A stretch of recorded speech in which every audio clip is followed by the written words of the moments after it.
Josh Hamilton was dealt back to the Rangers. Couple big names on the DL and a whole lot of baseball knowledge about to come your way. Get ready. Welcome to the Steel City. Is everybody ready to go? Let's proclaim the greatest radio show. Welcome, fans, to another segment of Extra Bases, the Spread's marquee baseball show. I want to thank you, J Dash and JK47, for coming in studio. Thank you, Dash, for putting this together for us every week. You guys can follow us on Twitter at bet_the_spread. You can follow me on Twitter at betjimthewin. Got any questions, or if you want to biatch at us for any of this stuff that we're saying, feel free. What are we starting off with, man? Let's get this moving, because this takes forever. We're starting with our Around the Diamond segment. What's going on in baseball this week? Well, let's start with the big name, Josh Hamilton, like you said in the, what do you call it? The teaser. The teaser. Josh Hamilton dealt back to the Rangers. The Angels are picking up a lot of the money here. So, 47. Who wins in this deal? Do both teams win, both teams lose, or one or the other win? Ultimately, Josh Hamilton, because he's still getting paid. Well, please believe that. He's definitely I read an article that said Hamilton sent film to Michael Young. Did he play for Texas? Yeah, it was... Okay, so now he's like a scout or something in their organization. He sent video of him hitting to Michael Young, about a month ago. Without a shirt on. Yes, just like Tim Tebow. So what do you think, though, outside of Josh Hamilton, who is the ultimate winner no matter what? I'm going to say Texas. Texas wins? You know, I mean, if he can even come back and be a fraction of himself, I mean, he'll be at least an offensive upgrade to what they've been doing down there so far this year. Yeah, and they're not paying much money. $7 million, I think, is all they're actually ended up paying him. Well, and yeah, I mean, the real losers here are the Angels because, I mean, let's just face it. I mean, you might as well let them finish out the season or something. No, I disagree with that. I think the Angels are also winners because they get them out of there. They get the distraction out of there with the relapse with the drugs. They get that to move on. They could finally get a player to just take over, play his position. They're not going to have people question him. Why are you paying all this guy and he's not playing? Just move on. Eat the money and move on. Baseball doesn't have a salary cap anyway. Yeah, I'm not saying you want to lose $63 million for nothing, but at least they saved $7.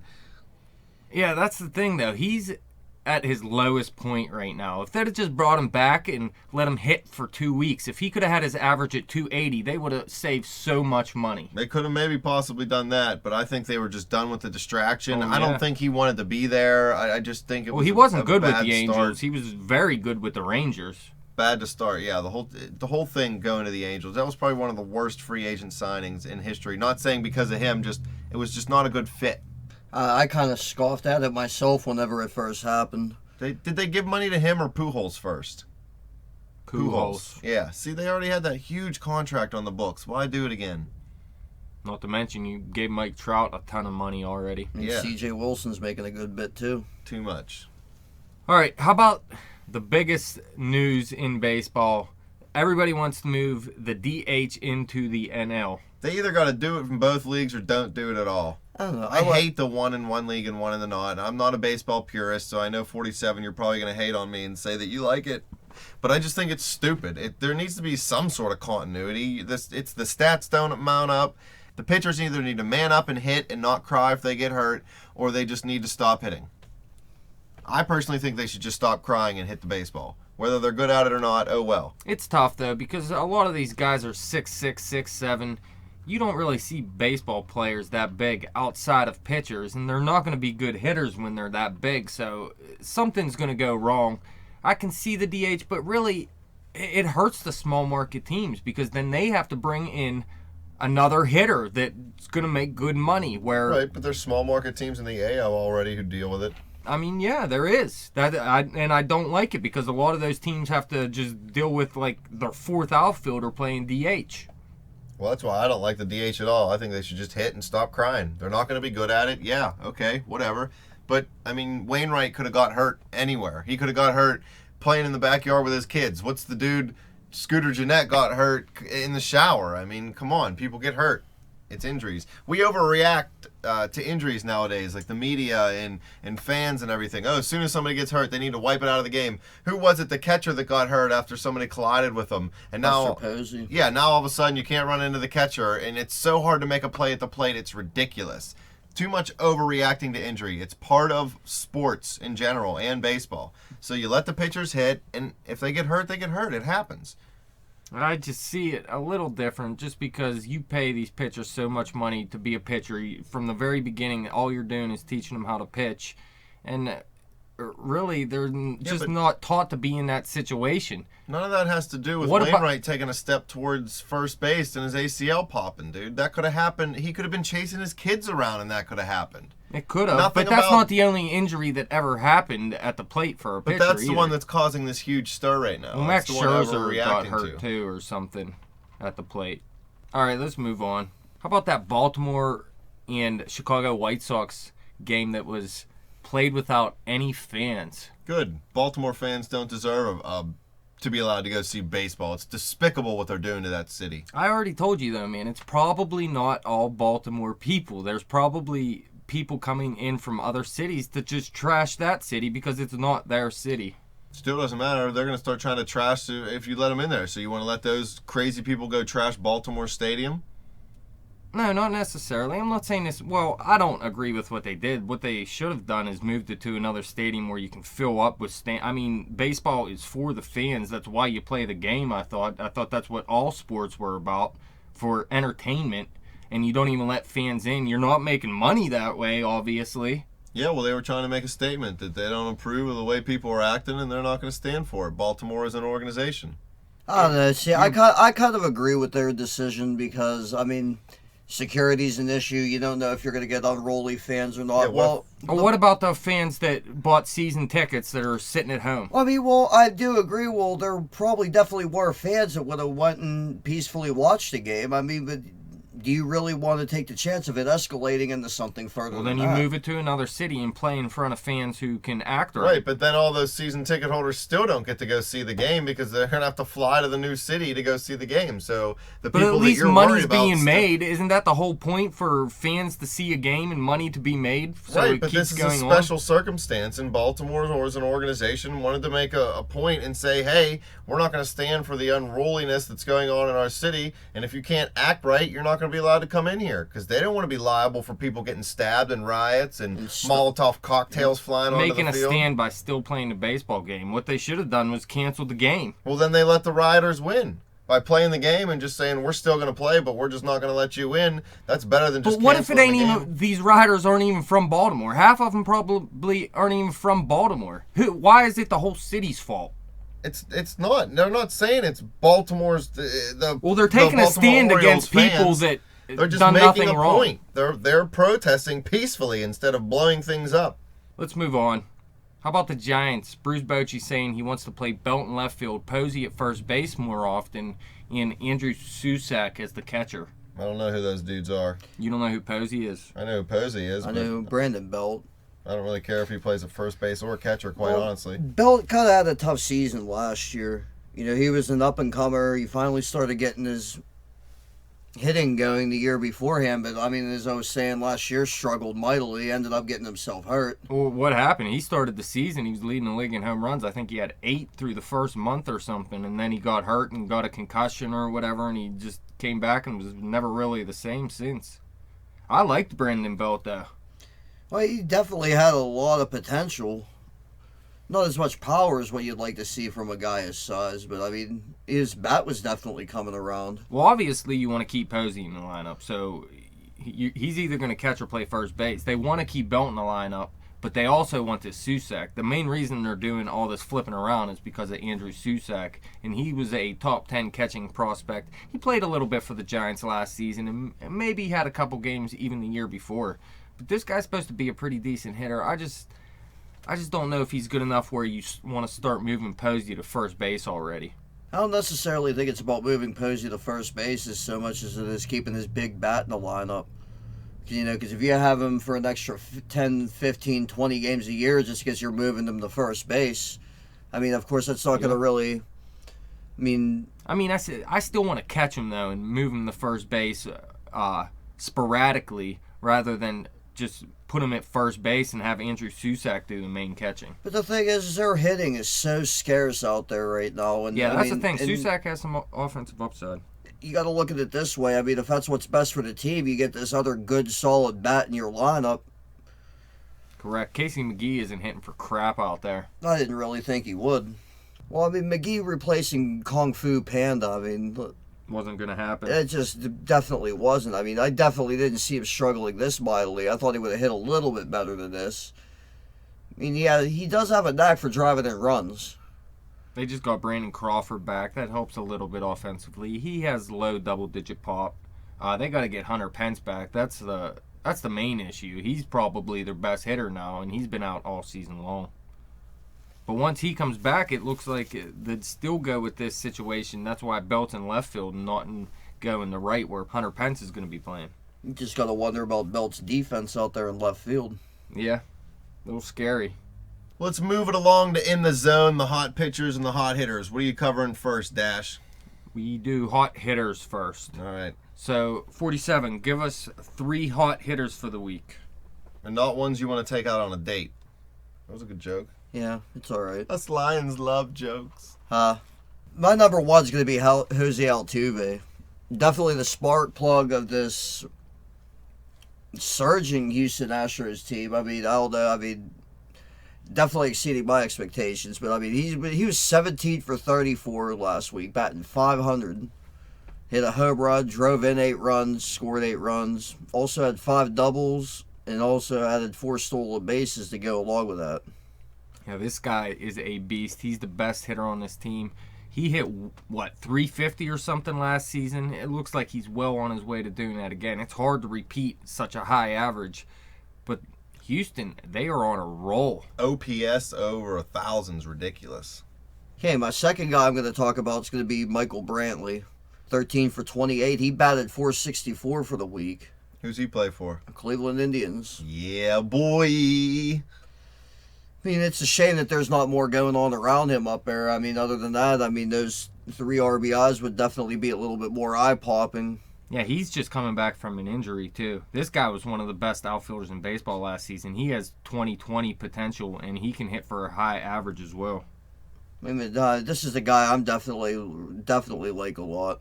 Yeah, he's one of my favorite players in baseball. Playing for the best team. Not right now. Well, the coolest team, maybe not the best. Another Cleveland Indian getting it done is Brandon Moss. Oh, yeah, let's get it. Ex-Bucko. 3 home runs, 12 RBI in the last 7 days. Crushing. At a 346 clip. So, I mean, maybe you're looking at a resurgence of your Cleveland Indians, fella. I love him. Tribe's coming back. This is a team predicted by a lot, though, to have a very, very good season and challenge for a playoff spot this year. Terry so Francona knows how to run a team. He may be an alcoholic, but he's a good manager. this could definitely be something that's getting started up in Cleveland. Better than the Browns and Johnny Manziel. I tell you who's having a good week is Josh Reddick from the Oakland A's. It's been a few years since he had that big season where he hit, 25, 30 home runs almost. He's 9 for 18 over the past week, has a jack with 7 RBIs, no Ks, 3 walks, scored 6 times, has a triple and a double as well. Well, the power's still there. You know, just injuries took a toll on this guy the last couple seasons. Yeah, he got to stay healthy, and I want to see if he can bounce back to what he used to be. After that season, I never really thought he was going to repeat, but it looks like he's off to a good start this season. Justin Morneau for the Colorado Rockies finally starting to break out of his early season slump. He's 10 for 21 over the past week, has a jack, 4 RBIs, took 2 walks with just 1 K, also hit 2 doubles and scored 3 runs. So the Rockies, they were hot as a team to start the season when Morneau was cold, but now Morneau's starting to get hot as the team starts to cool off a little bit offensively. How about Hanley Ramirez, man? He's been having a huge season, and he kept it going this week. 9 for 25, 5 home runs, 10 RBIs. Now, his strikeout rate did go up over the past week. It was spectacular earlier in the season. He K'd 6 times in those 25 at-bats, just took 1 walk, had a stolen base. But he looks like one of the best hitters in baseball now that he's finally in a hitter's park. Yeah, this is definitely a guy I actually did want to get to talk about. 5 home runs and 10 RBIs. I mean, I know I just said Brandon Moss has 12. I mean, but that's a nice week. He has 10 home runs on the season already. Hanley does. Killing it, man. Love hitting that big green monster. How about some hot pitchers? King Felix had himself a nice week. Made 2 starts, pitched 15, almost 16 innings. Gave up 10 hits, struck out 13. Allowed only 2 earned runs and 1 walk. Yeah, 2 quality starts and 2 wins to show for it. He also had a complete game. King Felix is King Felix. They're going nowhere without him, so he needs to pitch like this. Very original nickname. What, King Felix? Yeah. It's a tough one to come up with. That's how baseball is, man. Lame. Garrett Cole had a nice win for our hometown Bucks. 2 of them. So he was 2-0 this week, pitched in 13 innings, striking out 15. His hit total's a little bit high, but I mean, only allowing 1 earned run, I mean, that's pretty much what they were hoping he would do. Yeah, he's turning into the ace that we hoped. He's turning into that Jose Fernandez and Matt Harvey type. Young stud pitchers. All 3 of our top guys are pitching good right now. Yeah, Liriano and AJ Burnett as well. Who else? 47. Madison Bumgarner had a nice start this week. He went 8 innings, striking out 9, allowing 5 hits, 1 earned run, 1 walk. So it's a nice sign for him. I mean, he struggled a little bit earlier on in the season. San Francisco, that's how they win, is by pitching, and especially this year without the hitting like we were saying. So they need him to pitch like the ace he was last season. He pitched a ton of innings last season, so people aren't sure if he can repeat what he did. Needs to man up. He already manned up. We need to keep manning up. Can't just do it once. Chris Archer still rolling in Tampa Bay. 7 innings pitched, 7 Ks, just 2 hits, 1 walk. Picked up the win this week. So Tampa Bay is looking pretty good. They're still up there fighting at the top of the division. Their pitching staff is beast, I think. Especially with Archer now. Like, we thought the other pitchers on the staff were good. Archer was maybe a 4 or 5, but he's pitching like a top end of the rotation guy now. J.A. Happ for Seattle is another guy. When he's going good, he can be dominant. He pitched 6.2 innings this week in 1 start, allowed 6 hits, 9 Ks, 1 earned run, had 1 walk, picked up the win. This guy, coming into the season, a lot of people thought he could have a breakout year, and he's shown it right now. And with King Felix, that could be a nice 1 and 2. And Walker's starting to come on a little bit too, so their pitching staff is starting to round out a little bit. One other guy, James Shields. He only went 6 innings, but he let up 6 hits, 1 earned run. It was a home run, a walk, but he had 12 Ks in the start. 2 Ks per inning in that start from James Shields in San Diego. I love San Diego pitchers because it's such a pitcher's ballpark that most of them are going to have good seasons. Even Brandon Morrow out there looks pretty good so far. A couple other guys that had some nice weeks. Carlos Martinez, starter from St. Louis, 2 earned runs in 13 innings for a 1.38 ERA. Zach Greinke had a solid week in 2 starts, going 13 innings. He struck out 13 hitters, gave up 3 earned runs for a 2.08 ERA. Garrett Richards, I mean, looking okay at his return. Yeah, his first start was a little slow, but he picked it up on his second start. But over 2 starts, he gave up 3 earned runs in 13 innings for a 2.08 ERA.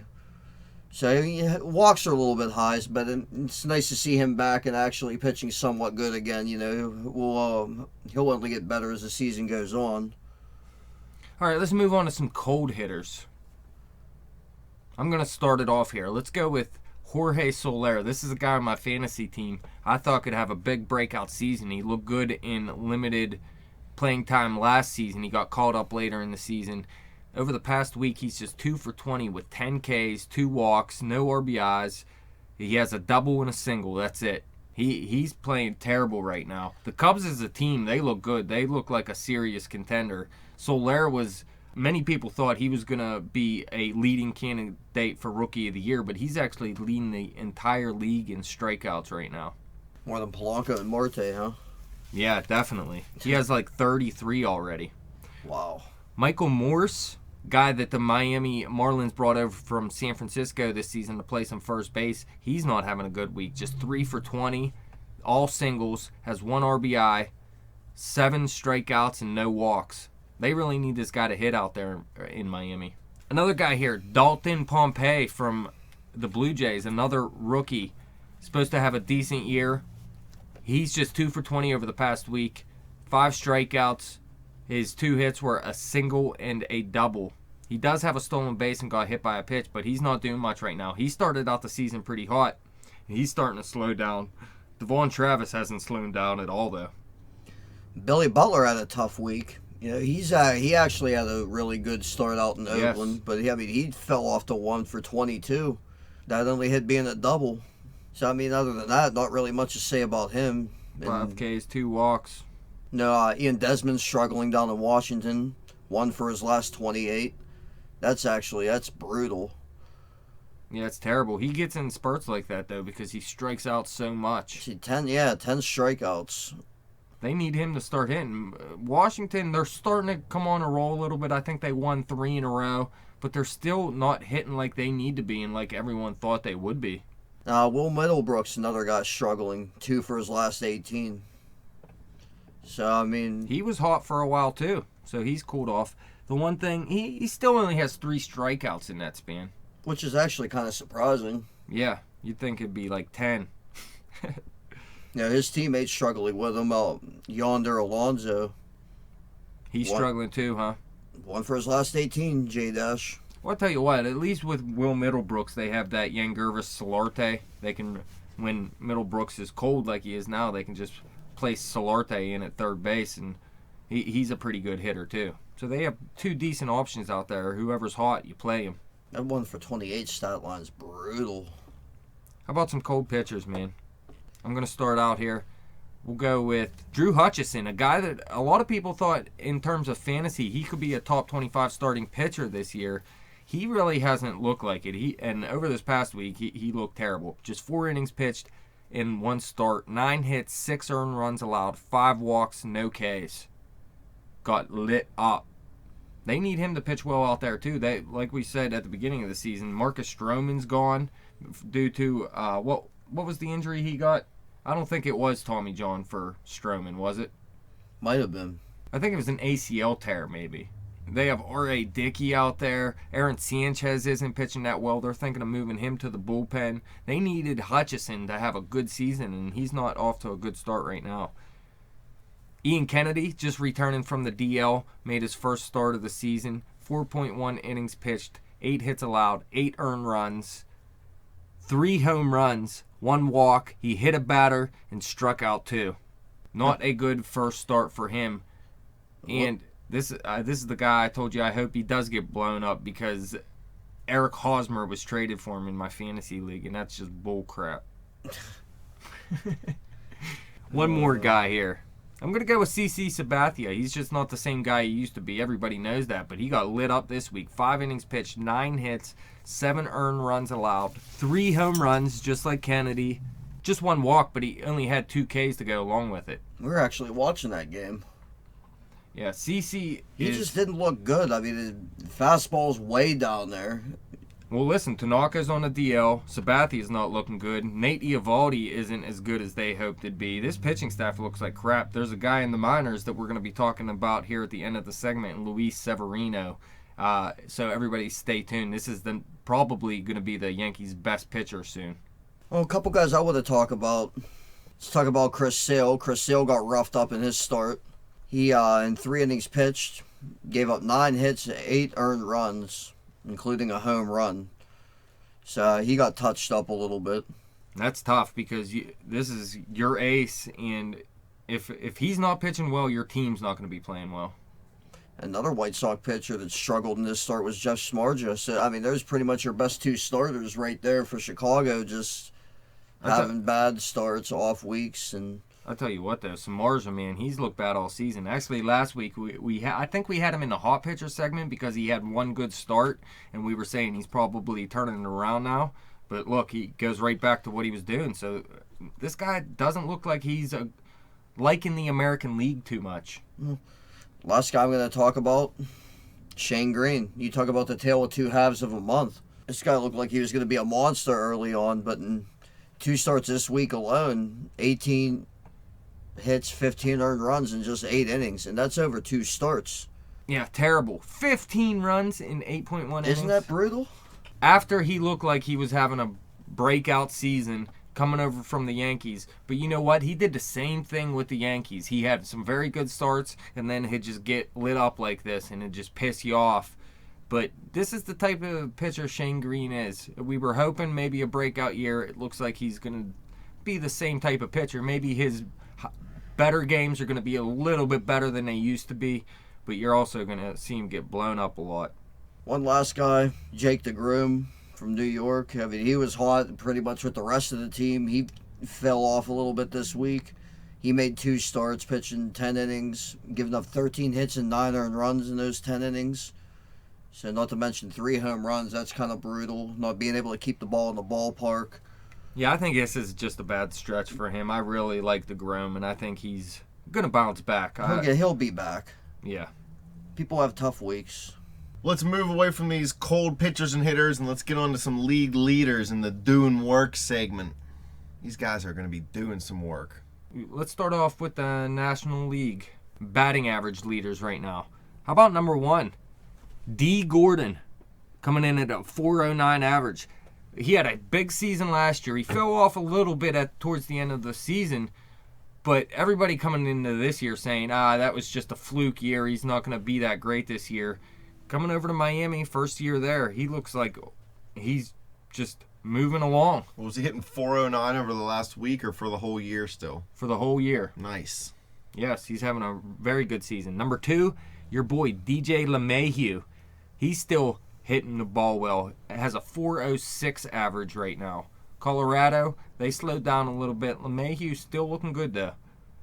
Number 3, Adrian Gonzalez with a .383 average. Gonzalez is slowing down a little bit, but he had such a huge start to the season that his numbers are still going to be up there with the league leaders. Number 4, Matt Holliday hitting .379 right now. The Cardinals are on a roll, and he's leading them. Well, they're going to need some hitting with Wainwright blowing out his Achilles and being out for the rest of the year. So if they want a chance to win the division, if the Buccos pitching staff keeps going the way it is, they're going to need to score a lot of runs out in St. Louis. Well, Matt Carpenter will help, coming in at number 5 for St. Louis. He's hitting .372 right now, so they got 2 hitters in the top 5. Well, that's actually somebody we probably should have mentioned in our hot segment because he actually had a really good week also. Yeah, we only have so much time. If we mentioned every hot hitter, would be here for 3 hours. Yeah, I already have to spend an hour here. It's brutal.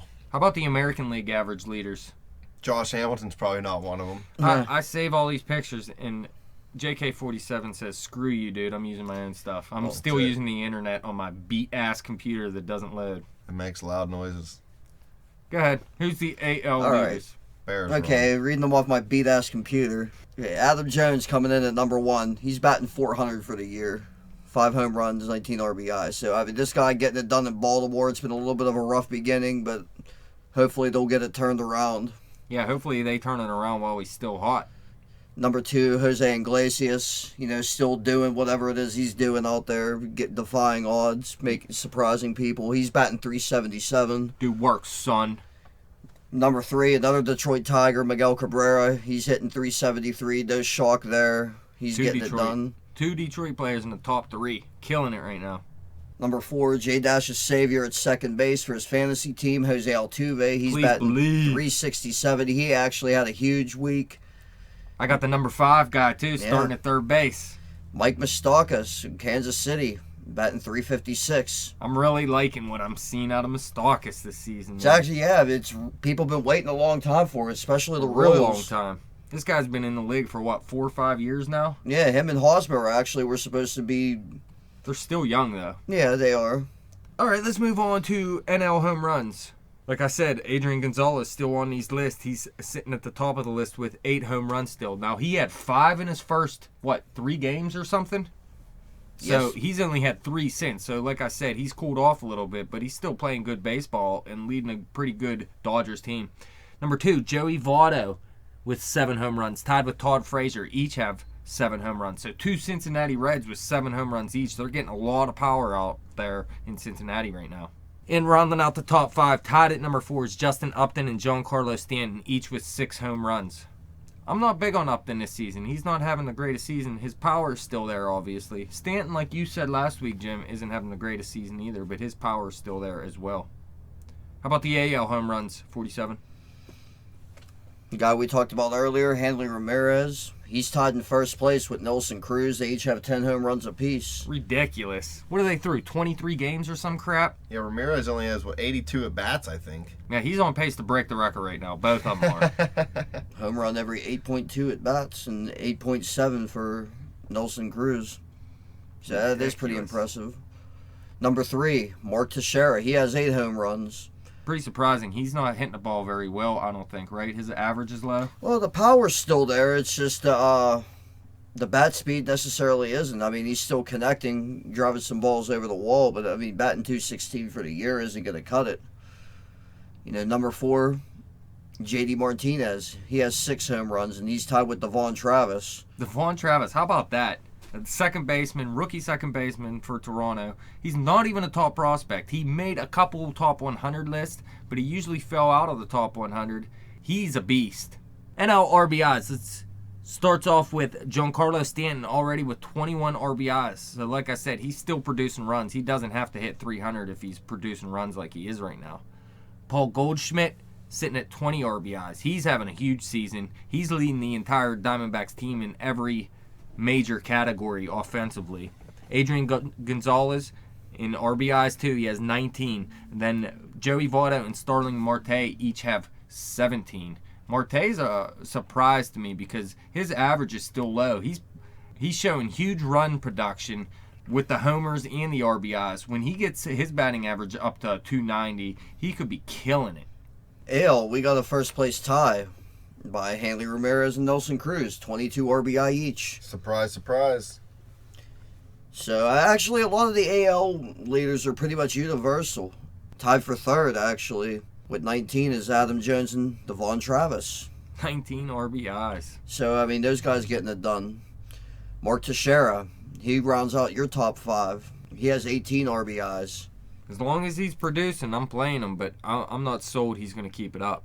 Real quick, let's not go over the top 5, but let's go over a couple stolen base leaders. Billy Hamilton has 13 stolen bases. Only got caught stealing once, so he's the leader in the National League in the stolen base category. And in the American League, Jose Altuve, a guy, I think he led the American League last season. He already has 9 stolen bases, got caught stealing twice. Do you think Altuve has any chance to outsteal Hamilton again this season? Yeah, I do, because I think Altuve is going to be on base more. Exactly. And I think he's a better baseball player. He's definitely a better baseball player. I just see when Billy Hamilton gets on base, you almost got 2 stolen bases in the bag.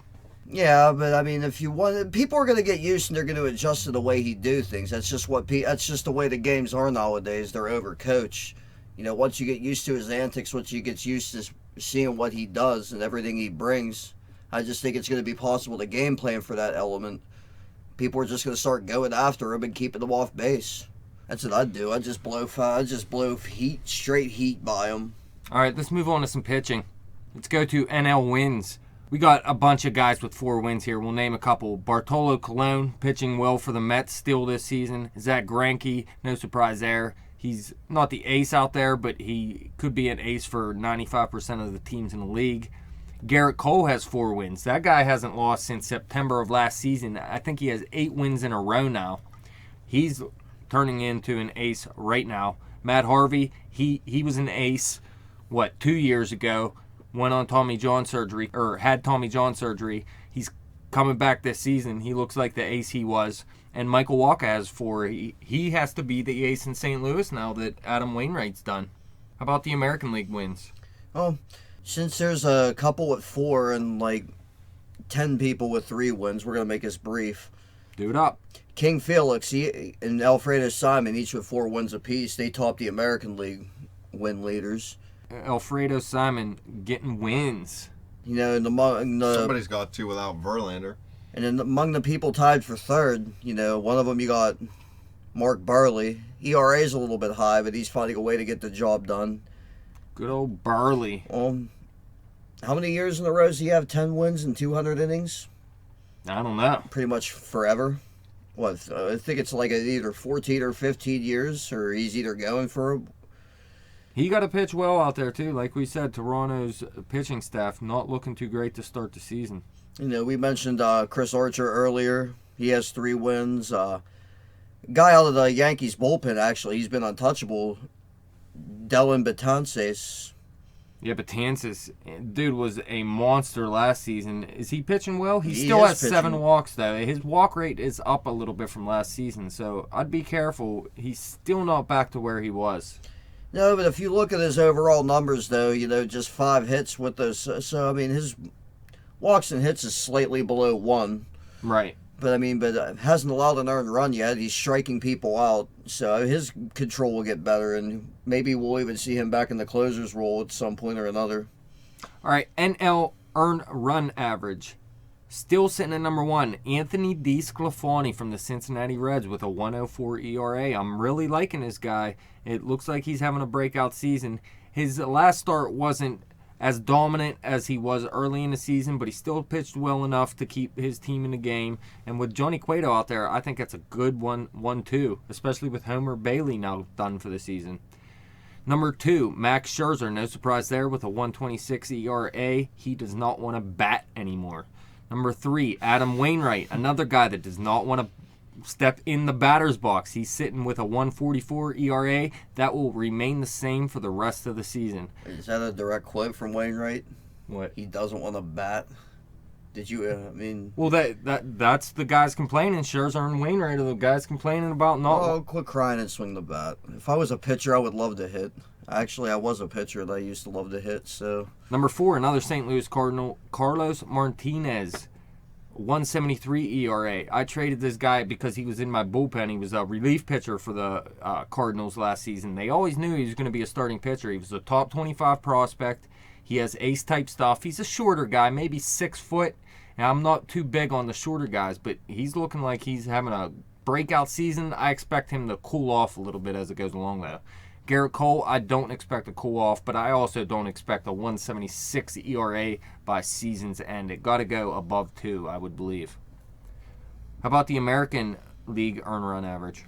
American League earned run average leaders. You got Nick Martinez in the number 1 slot, 0.35 ERA. So he somehow keeping Unhittable. runners. Yes, I'm not gonna say he's unhittable. He did let it, yeah. But 8 walks in 26 innings. He only has 11 strikeouts, so maybe a little bit of trouble getting that timely strikeout if he might need it. But overall, well, he doesn't have the highest walks and hits per 9 innings amongst all the leaders here, but it's still one of the highest. Actually, slightly off. Yeah, he's going to get hit here pretty soon. It got to come soon. Yeah, number 2, you got Dallas Keuchel from Houston Astros. He's one of the big reasons these guys are doing as well as what they are. Yeah. He's 3-0. 0.73 ERA.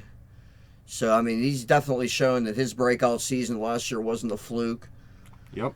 Number 3 is Chris Archer. We've already talked about him. 0.484 ERA. 0.484? No, 0.84 ERA. Yeah, we already talked about him. We already talked about him. Scott Kazmir is number 4 with a 0.99 ERA. A lot of people actually question this signing by Billy Beane, but he's looking great this season. He is. I'm a little surprised his ERA is that low. He's a good pitcher. He definitely deserves to be in a rotation, but he's not a top end pitcher like this. He'll cool off. Another guy that's actually turning some heads right now is Ubaldo Jimenez down in Baltimore. He has a 1.59 ERA. But, he's actually looked very good this year to start the season. Wonder how he feels about pitching in front of no fans. Probably liked it. I don't know if Calm. he did. I don't think he was the pitcher that day.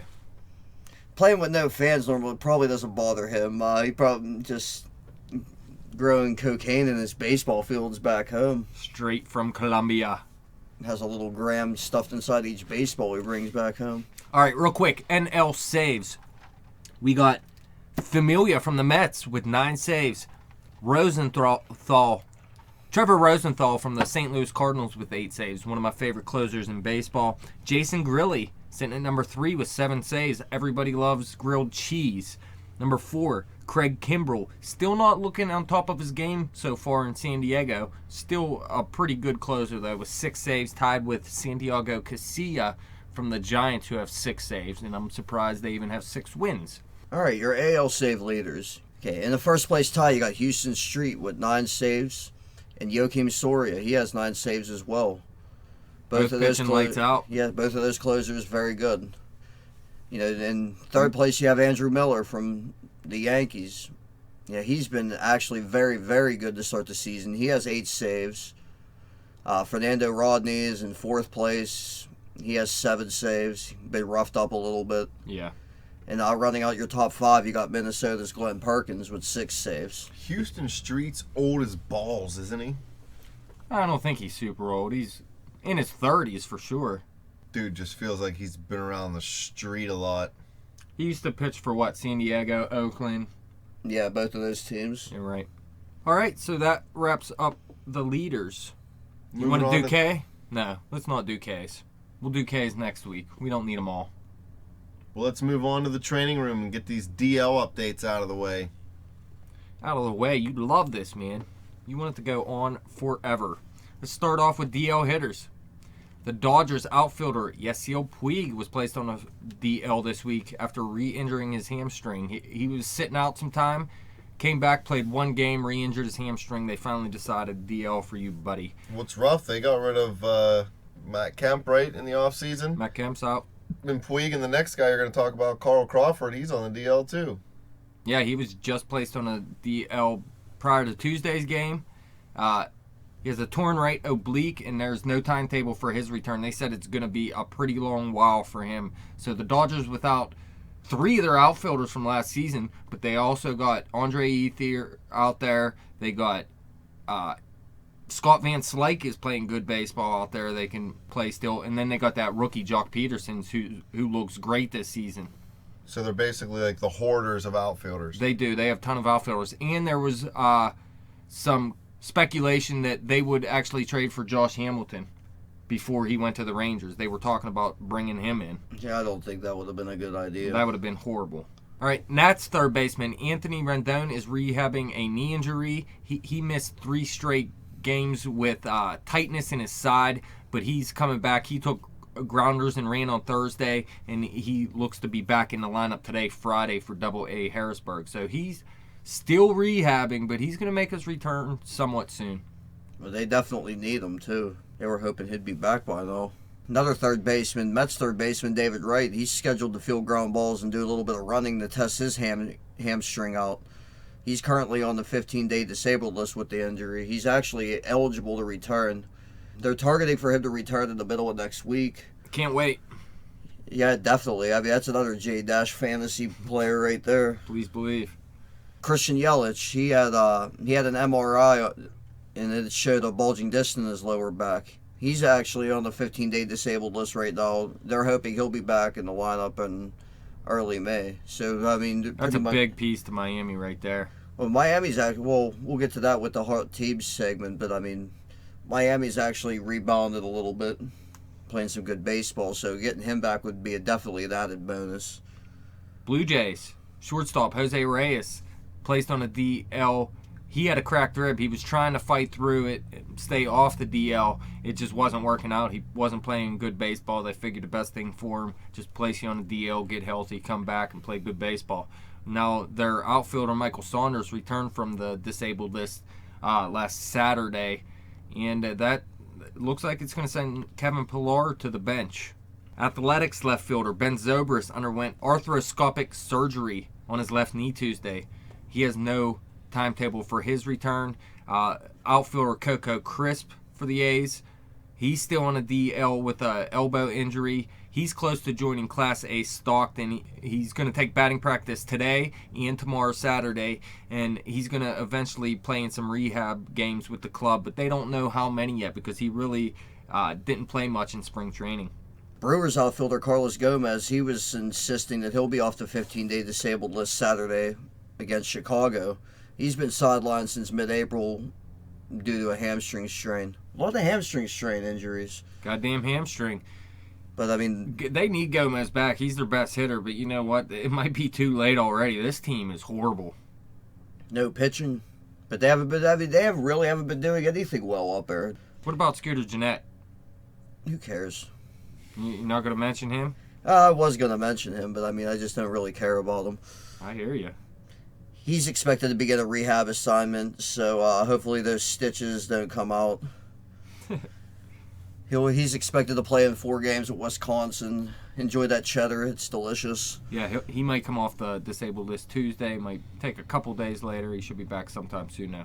Orioles shortstop J.J. Hardy received a cortisone injection in his shoulder. He took dry swings and did some tee work prior to Wednesday's contest against the White Sox.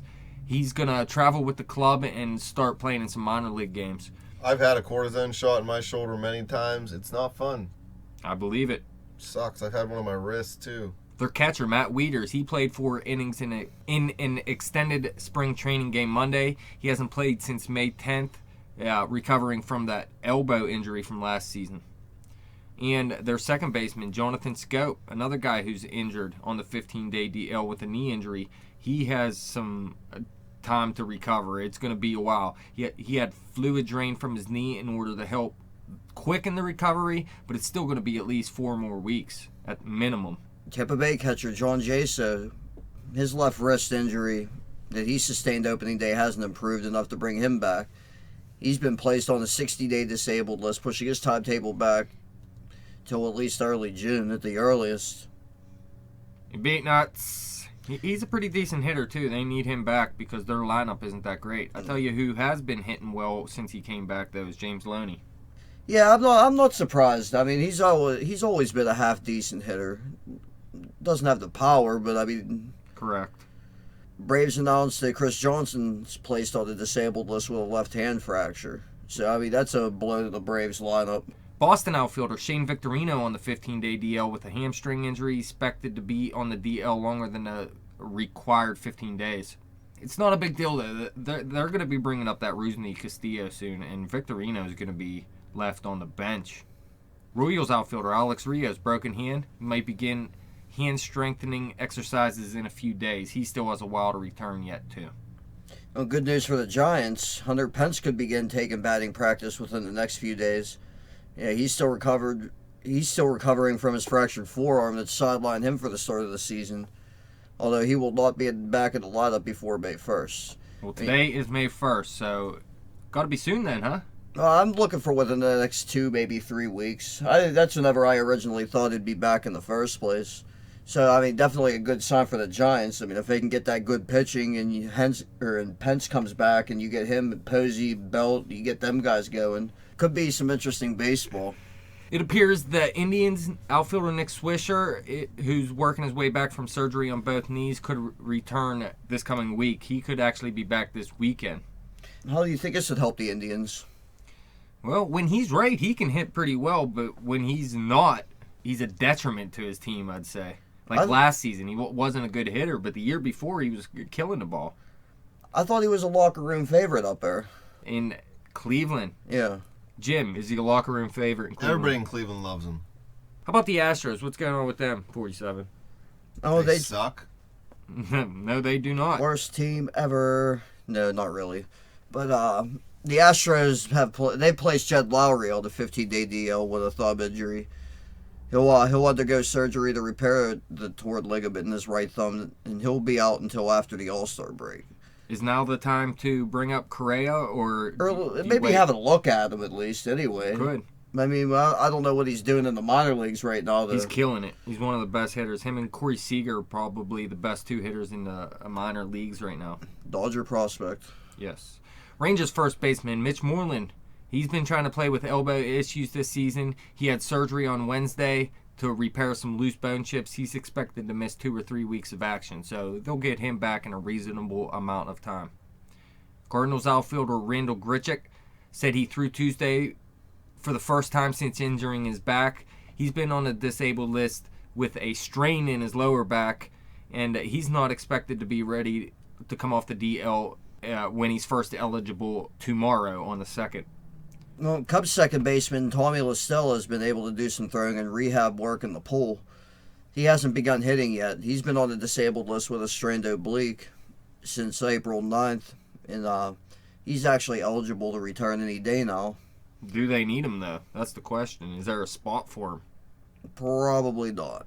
I wouldn't think so. I think he's going to play a utility role, maybe. He can play a couple positions. Just maybe second and third, though, really. The Phillies, they activated outfielder Dominic Brown from the disabled list Tuesday, and then they optioned him to AAA Lehigh Valley. Yeah, what's his name? Odubel Herrera is playing good baseball out there, the rookie center fielder. Ben Revere's still playing left field. No room for Dominic Brown right now. Well, you don't really know what you're going to get out of Brown either. You might get a guy that crushes the ball, and then the next day he might go like 0 for 5 with 3 strikeouts. Yeah, he had a down season last year after a pretty nice season the year before. A nice first half of the season the year before. Correct. All right, let's move on to starting pitchers. The big news, Adam Wainwright, season-ending Achilles injury. Adam Wainwright, because he's whan about having a hit. What about Christian Bale? I mean Homer Bailey. Well, he's having, Tommy John surgery. Done for the season. TJS. He came back for he's been on the DL to start the season. Came back one start. Your beat nuts, dude. Go on a DL. Tommy John for you, buddy. Yeah, we'll see you next year sometime. Yankees pitcher Masahiro Tanaka was officially placed on the 15-day disabled list Wednesday due to right wrist tendonitis and a right forearm strain. Isn't this been bothering him since before the year even started, and he said he was just going to pitch through it? Well, he came back from, he was supposed to have Tommy John surgery. Never had it, so he's having problems with his arm, and this is bad news for Yankees. He was just starting to come together. Oh, definitely made our hot list last week. Yeah. Dodgers pitcher Hyun-Jin Ryu tossed a 25-pitch bullpen session prior to Tuesday's game against San Francisco. He's been sidelined all season due to a shoulder impingement. This is one of my favorite pitchers, and I really think once the Dodgers get him back, they're going to have one of the best 1-2-3s in baseball. Another Dodgers starting pitcher, surprise, surprise here, Brandon McCarthy has a torn UCL. Yep, Tommy John surgery for you, buddy. Yep. You know what, too? We were just talking about him. His velocity was up 4 miles per hour from previous seasons, and now all of a sudden, Tommy John, he should have been throwing 4 miles per hour slower, buddy. Justin Verlander throw extremely light catch Tuesday and Thursday. He's still on the disabled list with a tricep strain. He has inflammation in his arm that keeps going. They need to get Verlander back. Until then, hopefully Alfredo Simon can keep pitching well. Shane Green, not so much.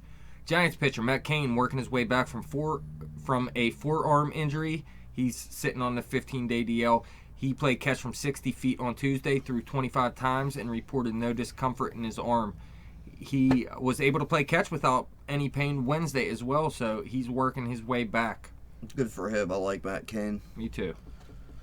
Rays pitcher Alex Cobb threw 30 pitches in the bullpen session Monday.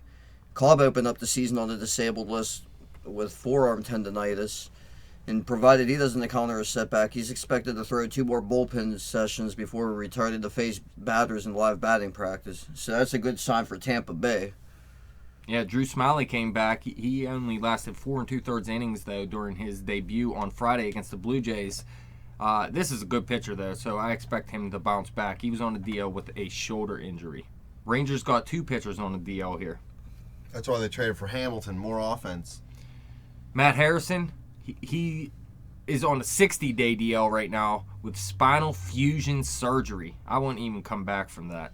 Sounds brutal. He's expected to throw some live batting practice sessions and then make a couple extended spring training starts before he gets back into his minor league rehab. Derek Hall in for the Rangers. He's on a 60-day DL as well. He's hoping to begin his throwing program the day after his MRI, which is next Friday. Astros pitcher Brett Oberholzer. Your boy. That is my boy. Oberholzer. That's pure. That's Gardenhoser. That's pure ethnicity right there. He made his first rehab start Thursday for AAA Fresno. He allowed 7 earned runs on 7 hits and 1 walk in 2 2/3 innings, though. Terrible. That's I mean, once he gets more comfortable, once he gets used to pitching again, he'll be okay. He's not a great pitcher, but he's a decent one. So I mean, I expect better things for him. He's currently on the 15-day DL with a blister on his throwing hand. He's thrown 3 innings also in an extended spring training session as well as batting practice.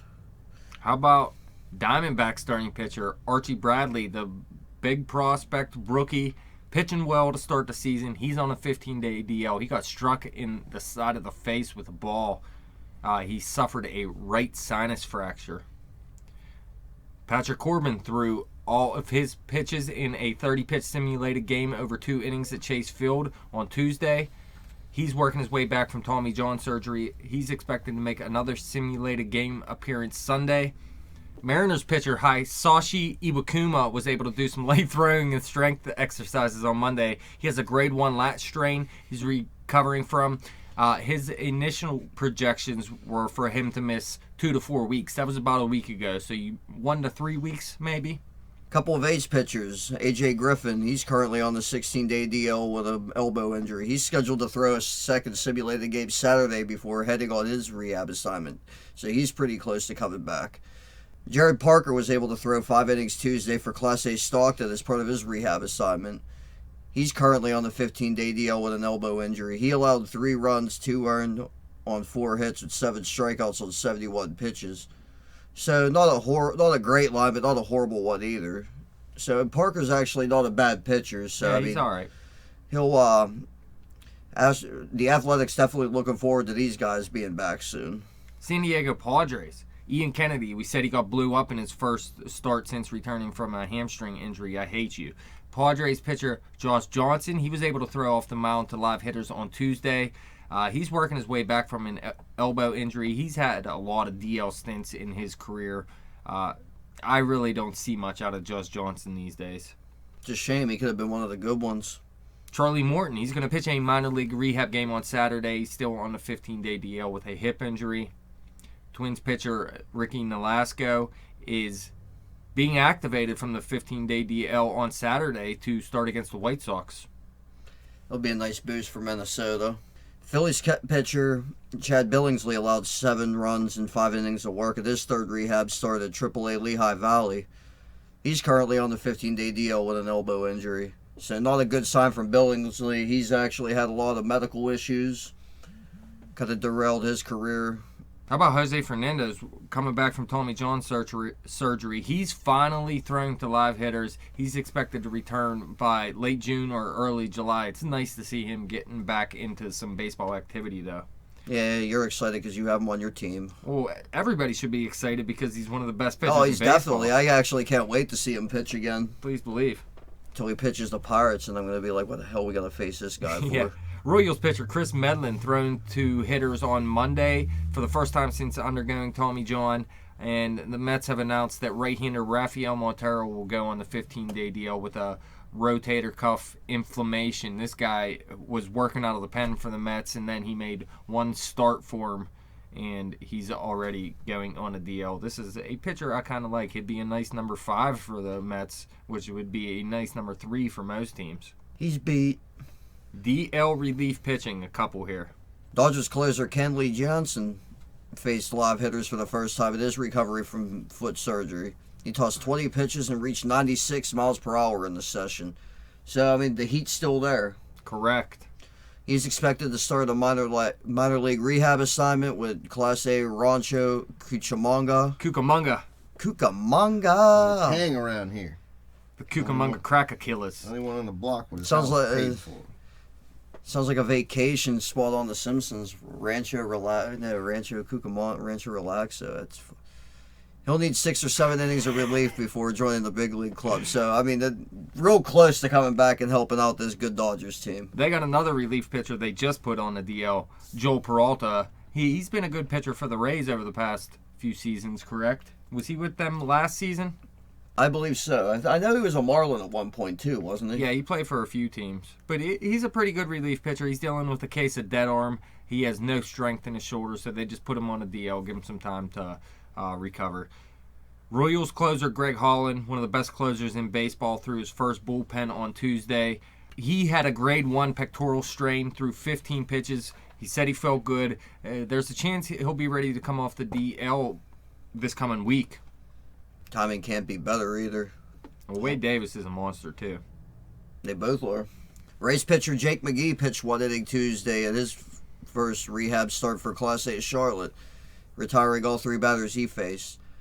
The best case scenario for his return is May 5th. So, I mean, we'll probably be seeing him in Tampa pretty shortly. Rockies closer Adam Ottavino. He actually took the job away from LaTroy Hawkins. He's expected to be on the disabled list longer than expected after an MRI revealed an elbow injury in addition to a triceps injury. He was placed on the DL on Monday with a right triceps inflammation. A's closer, Sean Doolittle, they're not even sure if he's going to come back and close now, but he threw a 25-pitch bullpen session on Thursday. He's working back from a torn rotator cuff. Don't laugh at me, Jim. That's what he had a torn rotate cuff. All right, there's two Mets pitchers, Bobby Parnell, Vic Black, both on the DL still. They're going to be some help to the Mets bullpen eventually. Not yet. Former Bucko Vic Black. This one reliever here, I like Neil Ramirez from the Cubs. He played catch Wednesday in Arizona. He's working his way back, throwing off a mound. He's currently on a 15-day DL with right shoulder inflammation. That's it. What else? Hot teams. We got rolling or reeling, buddy. That and the farm left, but let's do the hot and cold teams first. All right, let's do hot and cold teams. You got that page up 47. What's up? You slacking. 47 dropped the ball. Too busy playing with the internet all the time. Yeah, see, switching those pages, you're not ready now. I seen you had standings up, so I was like, I'm not going to bring it up. And then you got frickin' NL average leaders. I got all average everything. Go to the AL. What do we got here? I bet you the Indians are the best team, right? Going to the AL, the hottest team in the American League is the Houston Astros. Hottest team in all of baseball. They're actually 11-1 over their past 12 games on a 7-game winning streak. Did they even win 11 games last year at all? I think they won a sixth of their total wins last year. But, I mean, these guys had a tough, brutal first series, actually. Weren't hitting at all. But, I mean, these guys have definitely turned it around, put it together. I mean, you take away them 3 games. I mean, their pitching was awful the first 3 games. And they're without Jed Lowry now, remember? But, I mean, that, like I said, as J-Dash said earlier, whenever we were talking about Lowry, I mean, that might be a window for Correa to come up from the minor leagues. So, we'll see. When you look at it, what's his name? Chris Carter's hitting the ball a little bit better now playing first base. Jose Altuve, maybe the best second baseman in baseball. Well, Luis Valbuena is a solid third baseman. Yeah, he has some he's power. not bad. Jason Castro is a solid catcher. Springer's turned it around a little bit. You got Springer in right field. He's still a young guy. He's going to turn into a 2020 30-30 type player, possibly. Then you got Jake Marisnick, man. That guy is killing the ball. I still like that starting pitching they have, and they still have more to come. Dallas Keuchel. Keuchel and Brett Oberholzer. Colin McHugh, that's it. Oh, Colin McHugh, yeah, he's having a good season as well. But yeah, the Houston Astros, I mean, they might not be the top team in this division come season's end, but this team is definitely turning around, and they're going to be a good team in a few years, if nothing else. I mean, as with last week, though, I mean, you got New York, they're 7-3 over their last week, so... The New York Yankees, yes. Over the last 10 games, anyway. So, I mean, they're playing better baseball than what I thought they would be. I thought they'd be looking up at everybody else, but... Me too, and how about A-Rod? He hasn't been hitting the ball well at all. The other 0 day, for 6, 0 for 4 6 strikeouts. Yeah, and what does the average go from like 280 to 232 or something ridiculous? He's batting 231 for It the dropped season. 32 points, I think, in I thought in it was one over game. 50. I thought you said it was over 50 when we were watching Well, it. he was I batting don't know. 286. I don't think he was batting 2. I think he was batting 263. Oh, anyways, yeah, he's not playing well, but the Yankees still keep rolling. Their pitching staff stinks too, so it's. I think this is a mirage right now. I think it is. I mean, once Tampa Bay is going to stay up there, they're if they keep pitching the way they are. Boston, I think you're pretty much getting what you're going to see out of Boston. I think they're going to be streaky this season. Toronto, they got to get their pitching staff together, but I think they're going to come out of the gutter of that division. You know, a couple of other teams that had decent weeks. Angels went 6-4, the Royals went 6-4, and so did the Tampa Bay Rays. I still want to call them the Devil Rays sometime, but I can't because like I'll get fined or something. Yeah. Well, Jim isn't going to fine you, but there's no reason to call them the Devil Rays. That might monkey bump you, though. No, you're not gonna. No, that's just. I'll pistol whip you. Damn. Well, This one changed the direction quickly. I know. I got a friendly monkey bump, and he's trying to shoot me. I didn't Trying say to I was pistol gonna, whip you, I didn't man. say I was gonna shoot you. I Damn. didn't say I was gonna shoot you. What about the National League hot teams? Okay, get to the National League hot teams. Not the Buccos. The Miami Marlins. Actually, the Buccos were on an 8-2 run there for a while. They did cool off a little bit in this Chicago series, but if this was recorded 3 days ago, man, we would be talking Pittsburgh Pirates. Well, we'll mention them a little bit later, but I mean, the Miami Marlins are 7-3 in their last 10. They're starting to pick it up finally. It's nice to see. Well, I mean, I didn't really expect them to stay in. They got too good of a baseball team to actually be that bad. St. Louis, they're sitting at 7-3 their last 10. You know, still getting it done atop the National League 15 and Central. 6 overall. Goddamn. You know, they're opening up a big series against the Pirates tonight. Big series. So I mean, Bucco fans will want. Pirates are 3.5 back, so if they could go in and take the sweep somehow, which you can't expect, but they could be right there at the top of the division by the end of this series. No, you got several teams sitting at 6-4 for over the last 10, including the Pirates. But I mean, basically every team at the Central is playing good baseball right now, except for the Brewers. No surprise there. I think this is a good division. All 4 of the top teams here have a chance to make the playoffs. Well, I mean, let's just face it, the Cincinnati Reds, I mean, they might have, if they'd have brought in another pitcher maybe, I mean, you get bounce back years from Bruce and Votto, I mean, you're looking at a great baseball team all of a sudden. I mean, San Francisco Giants, they were 6-4 last week. They're starting to pick it up a little bit. Still not scoring much, but the pitching's definitely improved. You need Madison Bumgarner to pitch like he did in his last outing. I mean, but other than that, like, nobody really standing out. All right, well, how about the cold teams in the American League? Oh, this is who pretty much sucked last week. Worst team, and actually in baseball, was the Texas Rangers. No surprise. They're going to stay there. Hamilton's going to turn them around. Yeah. They're 2-8 their last 10 games. I don't see that. Yeah, as J-Dash just said, I don't see them going anywhere this year. They're going to start blowing yay with Hamilton. They're all going to be yayed up and just start Bring running Ron around Washington back. They can do it together. You know, a couple 3-7 teams. The Cleveland Indians, I mean, I never would have imagined them sitting at 7-14 right now. They'll turn it around. Yeah, I think they will. They got a good group of ball players up there. They just got Brantley back. And he's their best hitter. They need Kipnis to pick it up, too. They need to bring back the old symbol, and then instead of that stupid-looking block letter C. Yeah, I used to like my Indians hat with the Indian on it. That was awesome. It's offensive nowadays, though. Everything's offensive to everybody. Corey Kluber hasn't looked like the ace he was last season either. He needs to pick it up as well, and that will really go a long way in them turning around their slow start. Oakland A's, they're sitting at 3-7 their last 10. So No surprise, man. I said it from the beginning of the season. This team isn't a winner this season. They got rid of everything last year and in the offseason. Billy Bean wanted everything last year. Another team that didn't do so hot last week, the Detroit Tigers, they fell to 4-6 over the past 10. Yeah, so still not terrible. I mean, 4-6. It happens. It's not something you want to see from Detroit, though, or at least would expect to see from them, rather. Anyway. Well, Shane Green not pitching that well right now. Verlander's still not there. Yeah, I mean, it's not that big of a surprise. I still expect them to be somewhere up at the top of the division by season's end. Yeah, they will, definitely, without question. National League, man. What's up? What's up in the National League is a couple of we do have a 2-8 baseball team in the National League. Over the past 10. Yeah. Who's that? Atlanta Braves. Oh, yeah. Well, they're still sitting tied for second place at 10-12.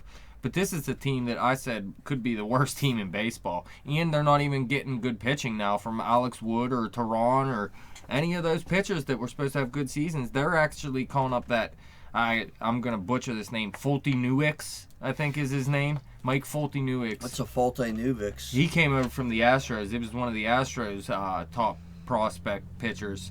And he came over to the Braves. They're calling him up. I think he's starting today, Friday. So we'll have to see what happens with that. He's a little wild. He has a good K rate. His walk rate's high, though. So I'd expect not that great of results in a 5 to 6 game sample from him. Yeah, well, the thing is with Atlanta is this 2-8's pretty much what I expected the entire season. Yeah. They're not going to challenge for a division spot in this. No, I don't think so either. They'll be challenging the Philadelphia Phillies. Washington's going to rebound. Miami's going to keep getting better. Well, Washington, won 3 in a row, so they're starting to climb back into this race here, and they'll be all right. Well, I mean, the thing is with the Nationals, too, you got to realize this. You talk about them not hitting, and they've scored 103 runs. That's the second highest total in the National League, but they've also given up 107, which is also the third highest total in the league. Isn't that surprising? Though? So, I mean, go figure on that one. With what was going to thought to be one of the best starting rotations in the history of the game, possibly. Yeah, they'll turn it around. A couple of other cold teams. San Diego, after a good start, sitting at 3-7. They're now at 11-12 for the year. It's surprising to see they lit up 108 runs. Usually, you get good pitching out of San Diego pitchers just based on the ballpark. Well, and now they have some pretty good pitchers out there. But if hitters find the gaps in that spacious I field, understand. I mean, that's the thing. I mean, maybe you're just not hitting home runs. You're concentrating on hitting them gaps. That's a spacious park. Who else? But would you figure there's more runs in San Diego than in Colorado? Look, runs against Colorado 105, San Diego 108. It's surprising to me. Isn't it? Yeah. Whose pitching staff do you like better, Colorado's or San Diego's? Right now, San Diego's, but I mean, Colorado's going to have a pretty good one in a couple of years. Yeah. If John Gray can figure it out, that dude is getting blown up in the minors, man. Terribly. Milwaukee's still struggling, 3-7 over their last 10. 5-17 overall. They've scored just 71 runs in 22 games this year. Just over 3 a game. Well, look at how many runs they have allowed. 118. Yeah, we said their pitching staff stinks. They're allowing And they got to get Carlos Gomez back before they start scoring runs. They're allowing 5.5 runs a game. Terrible. So you combine that, and you're only scoring a little bit over 3. Even Jimmy Nelson now, man, he's fell off too. He had a very, very bad start his last time out, and that was the only pitcher that I had any hope in for that rotation. That's about it. What's the last part of this segment here? Farm, we got the prospect check. Prospect check. Who do we got? We're going with Francisco Lindor of the Indians as the hitter and Luis Severino as the pitcher from the New York Yankees. We're going to start off with Francisco Lindor here. He's still a young guy. He's already in AAA, but he's only 21 years old. He's a switch hitter, which is nice. Plays excellent shortstop. He's one of the best fielding shortstops in the minors and will be in the pros eventually. He's 5'11", 190 pounds. He was their first-round draft pick in 2011. This guy's the number 4 prospect according to MajorLeagueBaseball.com. And this guy has some serious defensive tools. He's described as the best defensive shortstop in the minor leagues. He's made a lot of strides at the bat over the last couple of seasons. You'd like to have seen a little bit better of a start from him this year, but I mean, it's still the season's still young, and we're definitely going to see this guy in Cleveland He at some actually point this year. Started out with like an 0.98 average over his first 10 or 15 games, and then he was like 9 for 17 over his last 17 at bats. So he's starting to pick it up a little bit. He has an excellent walk rate. He's taken 169 walks, and he only had 1,494 at bats. He doesn't K too much. His power's starting to come along. Remember, he's only 21, so he can grow into more power. But he hit 11 in 2014 and 507 at bats as a 20-year-old. So if he can grow into a little bit more power, maybe he becomes a 15 to 17 home run type guy. He has excellent speed. He has 87 stolen bases in 377 games. This guy's an all-around player. And I seen this coming 2 years ago. I actually traded Jeff Samardzija and Chase Utley for him just to sit him on my bench for 2 seasons because I think this is the fantasy shortstop of the future. Bold prediction, considering his company. Yeah, I mean, you got Carlos Correa. Addison Russell was the shortstop for the longest time. I think Starlin Castro could still be great. Starlin Castro, correct. But really, outside of Tulowitzki and Hanley Ramirez, Hanley's not even a shortstop anymore. But those were the 2 shortstops that you wanted in fantasy, and that was really much it. I think Francisco Lindor, he's not going to give you huge power. He's not going to give you 50 stolen bases, but he's going to hit for a high average. He's going to give you double-digit pop. He's going to give you double-digit, probably 20, 25 stolen bases. There's nothing to not like about this guy. And he's an excellent fielder, which is most important for real baseball. But I expect him sometime, maybe within the next month to 2 months to be in the bigs. Oh, especially if Cleveland keeps struggling like they Oh, are. Jose Ramirez is looking like garbage as their shortstop right now. That is a guy I actually like, and he was one of my favorite players watching minor league players play. But he is just hitting terribly right now. He looks lost at the plate. I think Lindor should be up soon enough. Let's go on to the pitcher, Luis Severino from the New York Yankees. This is another guy that's 21 years old. He's from the Dominican Republic. He's like Carlos Martinez. He's not the tallest guy in the world. He's 6 foot, 195 pounds. But this guy's stuff is disgusting, and he shows it in the minors. He has a 2.23 career minor league ERA, 251 Ks in 241.2 innings. Batters are only hitting 218 off of him career in the minors.